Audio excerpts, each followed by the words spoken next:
Pekný deň, milí priatelia, práve sa nachádzame na 107. analýze triedených odpadov, konkrétne plastov v krajskom meste Prešov.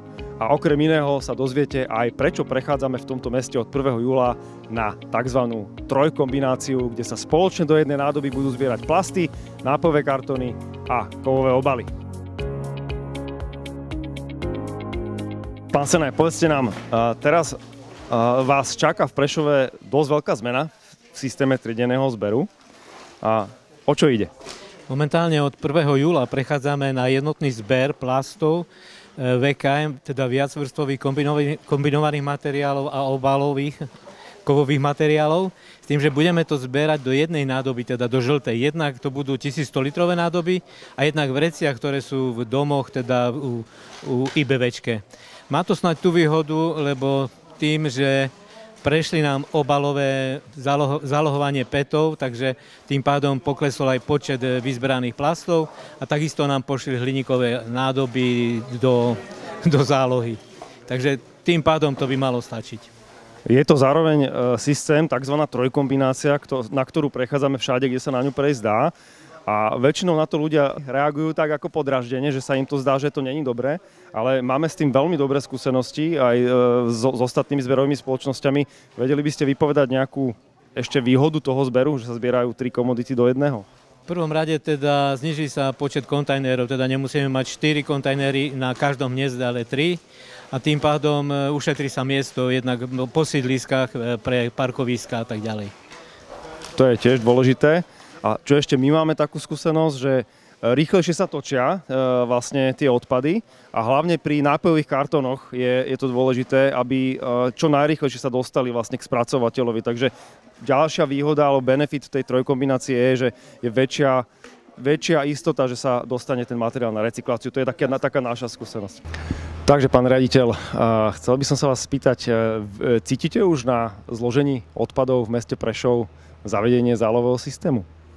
Tak za tých v podstate 5 ucelených mesiacov cítime tú zmenu. Ako čo sa týka nejakého čísla, tak myslím si, že sme zhruba 30% poklesli v hmotnostnom nejakom vyjadrení týchto odpadov, čo sa týka plastov, čiže ten zálohový systém začal fungovať. Samozrejme to má dopad aj na to, že aké je teraz zloženie toho odpadu a aká následná úprava alebo spracovanie toho odpadu bude, pretože PET fľaše sa dali samozrejme ako po vytriedení speňažiť, teraz táto komodita zmizla. Takže zostáva plastový odpad, ktorý bude problematicky zhodnotiť a myslím si, že tu je potrebné na Slovensku zapracovať, aby pribudli technológie, ktoré sa vedia s týmto odpadom vysporiadať. Držíme mestu Prešov palce. Každá zmena systému v takomto veľkom meste je sprevádzaná určitou ako väčšou náročnosťou. Zažili sme to už aj v Bratislave. Ale čo máme skúsenosti po celom Slovensku, kde prechádzame postupne na túto trojkombináciu, plasty, kovové obaly a nápojové kartóny, tak sa nám to naozaj, čo sa týka logistiky, čo sa týka toho miery zhodnotenia, tak sa nám to všade osvedčilo. Tak vám sa to môže osvedčiť. Samozrejme, my očakávame problém pri triedení, pretože budeme musieť komplikovanejšie triediť tieto zložky, čo na tých triediacich linkách našich bude zvýšená pracnosť a tým pádom aj náklady.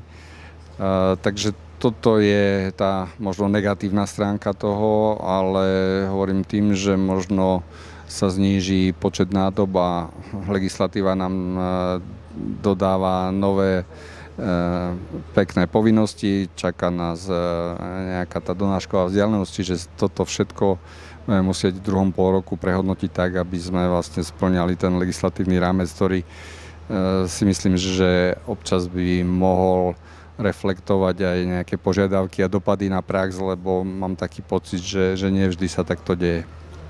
Držíme vám palce, pretože tá zmena legislatívy naozaj prináša teda veľké výzvy a náročné časy, ale v tom súkolí mesto, zberová spoločnosť a organizácia autopotomství výrobcov sa s tým budeme musieť popasovať a držíme vám palce a ďakujem pekne za rozhovor. Tak držme si prsty a palce, lebo myslím si, že tá legislatíva v odpadovom hospodárstve má veľkú dynamiku, keď to mám slušne povedať.